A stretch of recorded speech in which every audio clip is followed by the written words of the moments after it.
Expert म्हणाले की दुधी भोपळ्याचा ज्यूस प्या म्हणजे वजन कमी होईल आणि जोपर्यंत रस्त्यावर किंवा मैदानावर धावणार नाही तोपर्यंत काही खरं नाही.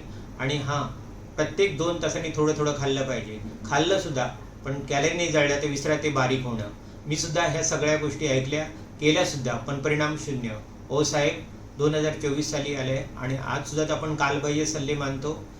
वजन कमी करणं एवढं सोपं नाही. त्यासाठी सायन्स बेस्ड प्रोग्राम वापरला पाहिजे, अन्यथा तुमची फसवणूक होईल. तुम्हाला पहिलं समजून घेतलं पाहिजे कोणता आहार तुमच्या शरीराला आवश्यक आहे, थर्मोजेनिक फूड कोणतं आहे, इफिशियंट इटिंग पॅटर्न काय आहे. आणि हे जर तुम्हाला ह्याचं जर तुम्हाला ज्ञान नसेल तर वजन कमी करणं शक्य होणार नाही. चुकीच्या पद्धतीने वजन कमी करण्याचा प्रयत्न केला तर अपचन, केस गळणं, हार्मोनचं असंतुलन किंवा क्रेविंग सारख्या समस्या वाढू शकतील. हाय, माझं नाव माळकर, एक dietitian, nutrition and lifestyle coach आहे. या वेलनेस इंडस्ट्रीमध्ये 18 वर्षाहून अधिक काळ कार्यरत आहे. मी स्वतः 3 महिन्यामध्ये 20 सेंटीमीटर बेली फॅट कमी केलं, 6 इंच कमी केलं, 10 किलो बॉडी फॅट कमी केलं आणि आज 18 वर्ष मेंटेन केलं आहे. आज मी 4,000 अधिक लोकांना मदत करत आहे.